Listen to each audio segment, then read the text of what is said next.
നമസ്കാരം, നിലാവിഷൻ വാർത്തകളിലേക്ക് സ്വാഗതം. റിപ്പബ്ലിക് ദിനത്തിൽ ഡൽഹിയിൽ നടന്ന പരേഡിൽ പങ്കെടുത്തു പുറത്തൂരിന്റെ അഭിമാനമായ അനശ്വർ പ്രകാശിനെ ആദരിച്ചു. നാടിന്റെ അഭിമാനമായി മാറിയിരിക്കുകയാണ്. ഇക്കഴിഞ്ഞ റിപ്പബ്ലിക് ദിന പരേഡിൽ കേരളത്തിൽ നിന്ന് പങ്കെടുത്ത 128 പേരടങ്ങുന്ന NCC ബറ്റാലിയനിൽ ഒരു കേഡറ്റായി റിപ്പബ്ലിക് ദിന പരേഡിൽ റിപ്പബ്ലിക് ദിനത്തിൽ ഡൽഹിയിൽ നടന്ന പരേഡിൽ പങ്കെടുത്തു പുറത്തൂരിന്റെ അഭിമാനമായ അനശ്വർ പ്രകാശിനെ ആദരിച്ചു.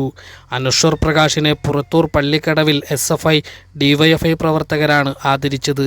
സംസ്ഥാനത്തെ 5000-ലധികം വരുന്ന NCC കേഡറ്റുകളിൽ നിന്ന് തിരഞ്ഞെടുത്ത 128 കേഡറ്റുകളാണ് ഡൽഹിയിൽ അണിനിരന്ന റിപ്പബ്ലിക് ദിന പരേഡിൽ അണിനിരന്നത്. പരിശീലന സമയത്ത് മികച്ച പ്രകടനം കാഴ്ചവെക്കുന്ന കേഡറ്റുകളെയാണ് പരേഡിൽ ഉൾപ്പെടുത്തിയിരുന്നത്. അശ്വപ്രകാശന് DYFIയുടെ പുറത്തൂർ മേഖലകളുടെ ആശംസകൾ അറിയിക്കുകയാണ്. തുടർന്നുള്ള പഠിപ്പും അതുപോലെ തന്നെ നല്ല രീതിയിൽ തന്നെ മുന്നോട്ട് പോകട്ടെ എന്ന് ആശംസിക്കുന്നു. എത്തിച്ചേരാൻ പറ്റിയ ഒരാൾ നമ്മുടെ കൂടെ ഉണ്ട് എന്നുള്ളതാണ് നമുക്ക് ഏറ്റവും വലിയ സന്തോഷകരമായിട്ടുള്ളൊരു നിമിഷം തന്നെയാണ് നമ്മളിവിടെ ഇരിക്കുന്നത്. അപ്പോൾ ഇനിയും ഒരുപാട് ഉയരങ്ങൾ എത്തിപ്പെടാൻ വേണ്ടിയിട്ട് അനശ്വറിന് സാധിക്കട്ടെ എന്ന് ആശംസിച്ചുകൊണ്ട് നിർത്തുന്നു. അനശ്വർ പ്രകാശിന്റെ മികച്ച പ്രകടനം തന്നെയാണ് അപൂർവ നേട്ടം കൈവരിക്കാനായതും. ആദരിക്കൽ ചടങ്ങിൽ K. ഉമ്മർ അധ്യക്ഷനായി.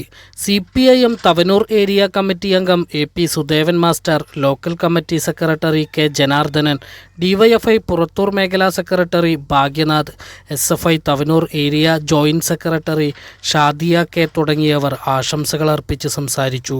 K. സിദ്ദീഖ് സ്വാഗതവും മഹേഷ് നന്ദിയും പറഞ്ഞു. News desk Nilavision Purathur.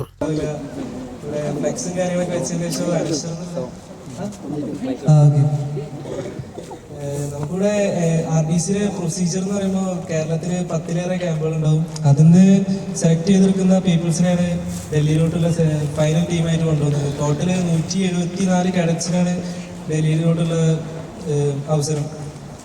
പിന്നെ ഡൽഹി ചെന്നിട്ടുള്ള ക്ലൈമറ്റും കാര്യങ്ങളൊക്കെ ഭയങ്കര പ്രശ്നമുണ്ടായിരുന്നു. പിന്നെ